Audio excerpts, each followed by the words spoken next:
selama 3 lebih ketua masjid itu sudah kita berusaha mungkin berhalangan hadir ada urusan mungkin yang didahului dari urusan keluarga nanti untuk mendidik anak-anaknya yang lebih bagus lagi. Mudah-mudahan dengan mendapat ilmu nanti pendidikan anak-anak kita di sini insyaallah dapat berjalan lagi lebih baik dari sekarang ini. Mungkin ini Tuhan, mudah-mudahan apa yang Ibu korbankan waktunya untuk menyempatkan diri hadir ini mudah-mudahan dibalas Allah SWT dengan ilmu yang bermanfaat untuk kita semua. Mungkin ini yang dalam usaha. Nah itulah pikiran, kita harus sama dengan dia bisa. Ya, nah itulah pikiran itu bahayanya, dampaknya sangat luar biasa. Kita gunakanlah namanya positif thinking. Jadi pikiran-pikiran positifnya. Contoh yang diberi contoh, nah ingat kita tidak boleh bentar saja yuk. Memindahkan kata-kata yang itu menjadi kata-kata yang lebih positif dan itu mudah dengan kamu dan mudah anak akan menjalankan hal-hal yang sudah kita kasih tahu ya. Nah, ini berarti Launo menyatakan bahwa anak belajar dari kehidupan. Selanjutnya yaitu sesi tanya jawab kepada ibu-ibu, bapak-bapak dan teman-teman yang ingin bertanya, dipersilakan. Bismillahirrahmanirrahim. Assalamualaikum warahmatullahi wabarakatuh. Perkenalkan, nama saya Rika Afrianti, warga RT 24. Tadi saya minta maaf dulu pertama kali, mungkin saya hadirnya agak terlambat karena satu dan lain hal. Saya ada sedikit pertanyaan Pak. Tadi kan yang Bapak jelasin, menurut saya materinya itu secara teori. Tapi pada kami sebagai orang tua yang langsung terjun dan mengalami kehidupan bagaimana menghadapi anak dalam kehidupan sehari-hari, ada beberapa mungkin yang sudah saya catat sambil dengar tadi. Mungkin yang pertama Pak ya, tidak semua orang tua itu bisa ada kedekatan dengan anak. Saya melihat dan menyaksikan sendiri ada orang tua yang ada jarak dengan anaknya. Mungkin ini bisa jadi karena kesibukan sehari-hari dari orang tua mungkin yang bekerja ya. Itu yang jadi pertanyaan saya. Atau mungkin tadi sudah dijelaskan sebelum saya datang, saya kurang juga paham ya Pak ya, maka jadi pertanyaan. Bagaimana cara kita sebagai orang tua, walaupun tidak saya pribadi mungkin bisa mewakili yang lain, kalau kita sebagai orang tua itu sibuk dengan pekerjaan, baik ayah maupun ibu, untuk bisa menjalin kedekatan dengan anak. Terkadang ada kita itu orang tua itu yang cuma bertemu dengan anak ketika mau tidur atau mau pergi, yang mau pergi kerja atau mau pergi sekolah, komunikasinya jadi berkurang. Bagaimana caranya? Siapa di sini posisinya yang harus mengalah? Karena mungkin kalau seandainya orang tua yang disuruh mengalah, kondisi ekonomi mungkin menentukan. Terus juga pertanyaan yang kedua, bagaimana cara kita bisa mengenali sikap atau sifat-sifat anak kita sehingga bisa kita menerapkan tadi tentang edukasi ilmu parenting, edukasi ke anak seperti tadi kalau saya tidak salah dengar otoriter. Yang kedua tadi saya kurang kedengeran di belakang itu apa. Yang ketiga otoritatif atau demokrasi ya. Kapan saat yang tepat juga kita menerapkan pola tersebut? Apakah semua anak bisa kita lakukan sama? Atau kita harus paham dulu pribadi anak-anak kita atau mengenali sifat-sifat anak kita, karena saya punya 2 anak dengan 2 pribadi dan karakter yang berbeda, dan saya pun di rumah tidak bisa menerapkannya secara standar karena ternyata tidak usia tidak menentukan karakter anak. Saya melihat di anak saya yang besar itu dia cenderung lebih ikut turut, sementara anak saya yang kedua itu dia walaupun usianya lebih kecil dan perempuan, tapi dia bisa menyampaikan apa keinginannya. Sementara kalau anak pertama dia lebih cenderung bukan pasif tapi lebih mengikut, menanti saran, lebih menunggu.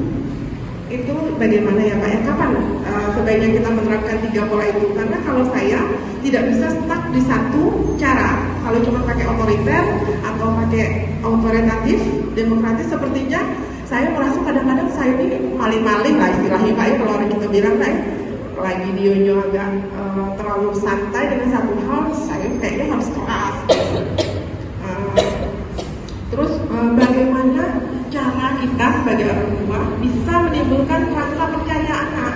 Karena kadang anak ini kita bilang udah nak, kita sampaikan sesuatu, nanti ini ada penyelesaian apa, dia merasa kurang percaya, yakin pun ini bisa nanti, bisa kalau gitu kan, tapi kita menyampaikannya butuh apa gitu loh Pak, maksud saya. Dia timbul rasa percaya, seadanya pun sehari-hari udah kita contohkan, tapi tidak semua anak itu bisa menerima dengan karena itu tadi mungkin Pak ya, sifat yang berbeda-beda itu tadi. Terus juga ada lagi dua lagi sepertinya. Yang ini Pak mungkin agak berat dan saya rasa pasti ada ibu di sini.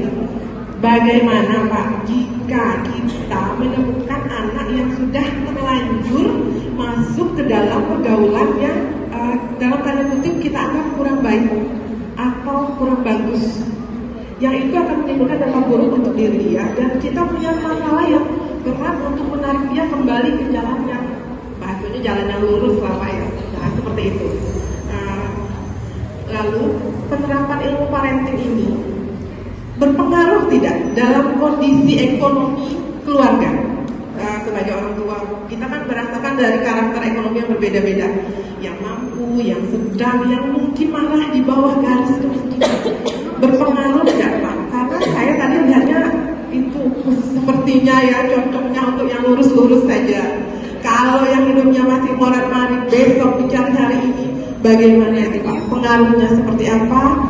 Sepertinya banyak sekali pertanyaan saya sudah. Kalaupun masih ada lagi, mungkin lain waktu dan kesempatan. Saya terima kasih sudah dikasih kesempatan bertanya. Mudah-mudahan pertanyaan saya ini mewakili pertanyaan dari ibu semua. Terima kasih. Wassalamualaikum warahmatullahi wabarakatuh. Waalaikumsalam warahmatullahi wabarakatuh. Tadi bahwa anak memiliki karakter berbeda. Kemudian yang pertama sekali adalah membagi waktu untuk anak. Ya. Jadi paling penting itu adalah bukan kuantitas. Kuantitas itu berapa sering kita dekat dengan anak, berapa sering kita bukan itu. Tetapi yang paling penting itu adalah kualitas. Itu yang disebut sebagai quality time. Itu waktu yang sangat berkualitas. Kalau kita sering dekat dengan anak, sering ngobrol dengan anak, tapi di situ perang terus, malah lebih bahaya. Ya kan? Marah-marah tuh ketemu anak kesal, anak teman kita kesal, sama kesal terus berdarah. Nah itu juga menjadi waktu yang sifatnya kuantitas, tetapi dia tidak berkualitas. Nah sekarang kita punya kesibukan, kita punya tugas tanggung jawab untuk membesarkan anak. Kapan melakukan 3 pola parenting? Jadi benarnya 3 pola itu mengindikasikan ya katakanlah yang demokratis, yang otoriter dan permisif. Jadi kalau yang permisif itu memperbolehkan, yang otoriter itu banyak melarang, yang demokratis itu kedua-duanya. Nah mungkin ini yang kita pakai. Jadi kita bukan hanya memilih mau permisif, mau perintah. Kalau di demokratis kedua-duanya ada, artinya kita memberikan kasih sayang kepada anak, tetapi juga mengontrol pada anak. Jadi kalau anak ingin sesuatu, ya kita nggak tahu ya keinginan anak kita kan pasti berbeda-beda. Kita ajak diskusi, kita tanyakan dulu. Bukan berarti kita sudah terbentuk, memori kita sudah terbentuk. Kita sambil nelponnya bisa, kita perlu lagi nengok ada macam lain, dan bisa otomatis nengok lain di mana. Tak enggak itu yang dalam bawah sadar. Nah contoh sederhana lagi dalam bawah sadar. Adakah di sini pernah nengok hantu? Tapi yakin dengan hantu, dan hantu itu sama semua. Hantu kita untuk anak, bocor, tuyul. Beda dengan di Cino. Nah itu alam bawah sadar. Karena kita sudah tahu. Nah itu namanya alam bawah sadar bekerja. Nah kita pernah menguatkan diri kita untuk bisa ngomong di depan orang banyak, jangan percaya diri. Itu dengan kata-kata kita. Tetapi alam bawah sadar kita dibentuk oleh orang tua kita, pernah diomongin kita, kamu bodoh, kamu tidak mampu, kamu tidak bisa apa. Nah itu tersimpan yang terbaik. Jadi begitu orang tua ingin berubah diri, ingin maju, dia akan mampu takut. Nah itulah cara kerja alam bawah sadar. Jadi alam bawah sadar yang negatif pada diri anak itu rubah pada saat tingkat kesadarannya yang menurun. Jangan lagi main gitu. Oke. Kemudian bersifat responsif terhadap anak, mendorong anak untuk menyatakan pendapat. Nah ini yang penting. Pernah kita minta anak, nah apa yang kamu rasakan tadi di sekolah? Nah memang penilaian kamu terhadap ibu.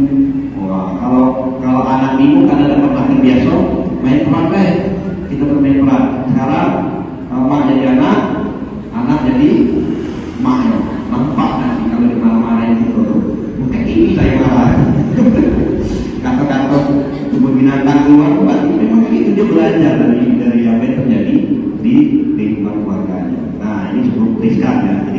nengok penilaian anak terhadap kita, kita mulai perhatian. Kalau anak yang suka lebih tahu, mak tuh kayak ini, mak tuh suka ngatur, mak tuh cerewet, mak tuh ini. Oh, karena malah lu kalau dibilang kayak gitu, nah itu juga bahaya juga. Jadi komunikasinya juga baik. Kamu tak boleh balik lewat dari maghrib. Kalau seandainya kamu lewat dari maghrib, apa kira-kira gimana? Sepakat dengan anak. Biar dipikir dulu kan. Oke, kalau gitu kalau kamu lewat dari maghrib, berarti potong uang jajan 1.000 misalnya. Jadi tetap diperhatikan anak, berikan kasih sayang, tapi tetap dikontrol. Berbeda dengan tadi, pokoknya dikontrol terus. Yang kedua adalah diberikan semua perhatian terus. Nah yang ketiga itu dia balance, seimbang antara kontrol dan perhatian tentang kasih sayang. Anak boleh melakukan apapun, tapi kita itu kalau kita ditanya secara gratis, kami tidak pernah ngajarin anak kami berbohong. Tapi kita tidak sadar, secara tidak langsung anak menggunakan senjata untuk berbohong biar dia aman. Tengok lecet-lecet di mukanya, mak. Kalau dia jujur, seharusnya dia ngomong tadi kaki bertinju. Oh ya nak, kenapa aku yang sakit? Nah begitu kan seharusnya kan. Nah tidak nyaman, berarti kita harus menenangkan diri dengan cara menarik nafas. Kalau kita orang Islam pakai istighfar, tapi kita ada cara yang lain, misalnya dengan cara menarik nafas. Nah, silakan bersama-sama ya, tarik nafas. Oke, sampai kita benar-benar tenang. Kalau sudah tenang, kasih tahu dia dengan bukan apa. Oke, tarik nafas. Karena biasanya kalau kita dalam keadaan stres, otak kita kekurangan oksigen, maka oksigen itu banyak. Jadi bisa saja kita menghirup dengan melalui hidung dan mulut, kemudian kita keluarkan misalnya dari mulut saja. Jadi oksigen lebih banyak. Oke ya, kita coba ya. Kalau sudah ditarik nafas ya, tarik nafas, jangan lupa dihembuskan, kaki terbang ya gitu. Banyak juga rapuh. Nah lah ya. Jadi tarik nafas sekitar 5 atau 10 detik kita keluarkan. Tarik, keluarkan. Saya hanya ingin coba tingkat sugestible bapak dan ibu dan bapaknya ya. Pak ini boleh coba itu. Dan itu tingkat sugestible ya, jangan sampai ke hipnotis lah. Oke, sudah merasa lebih rileks, tenang, nyaman. Tidak ketakut dia jadi hanya untuk tangan. Oke ya, kita sederhana saja. Oke, sekarang fokus kepada tangan kita. Ya, silakan tangan kanannya ke depan. Nah, kita buat bentuk seperti ini. Nah, kita coba tingkat sugestible ya, kayak ini. Ya, sebenarnya banyak tingkat sugestible yang bisa kita lakukan ya. Oke. Ya, sekali pertama itu tarik nafas, kalau ada tulisan tarik nafas lagi. Oke. Dan kemudian perhatikan kedua jari kaki, telunjuk dan ibu jari. Lihat jarinya ya, jarinya. Perhatikan kedua ibu jari kaki dan bayangkan bahwa di atas kedua ibu jari.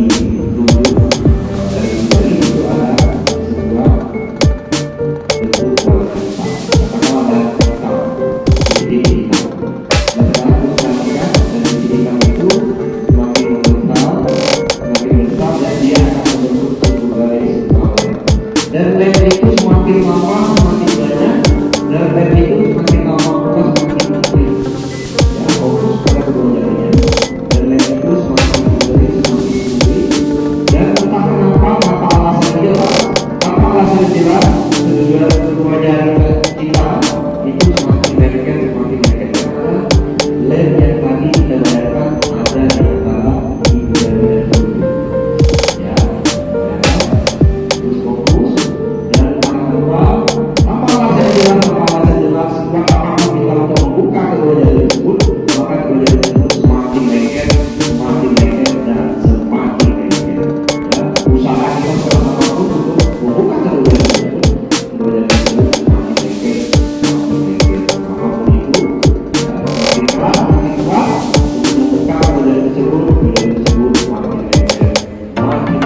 Ini adalah bagian dari trik kita untuk supaya anak kita lebih rileks, lebih nyaman dan lebih santai ya.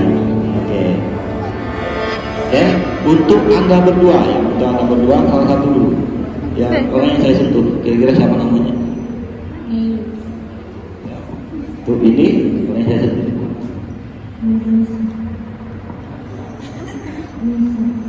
Oke, untuk Anda berdua, sekarang bayangkan sesuatu yang lebih sangat menyenangkan buat Anda ya. Bayangkan Anda sekarang berada di bisa ya. Oke, sekarang bayangkan kamu sekarang berada di tepi pantai. Ya, sekarang bayangkan kamu suka laut? Gitu? Sekarang bayangkan bahwa udaranya semakin lama semakin kencang.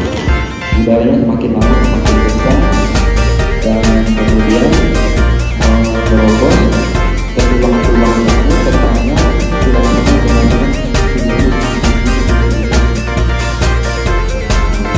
dan membawa beberapa angin itu membuat beberapa menjadi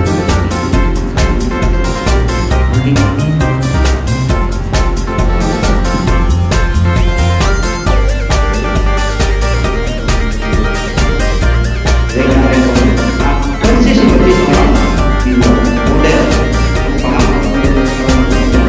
persis seperti model dan orang-orang memberikan apresiasi yang luar biasa kepada kamu. Oke, ya. Jadi kamu sebagai seorang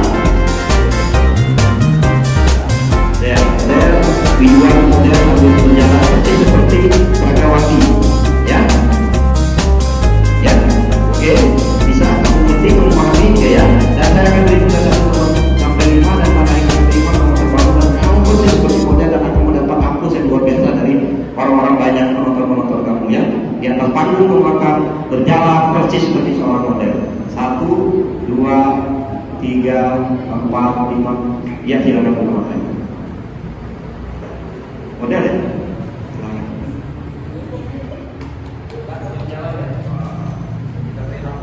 Model dari Jakarta dari mana? Dari Jakarta ya.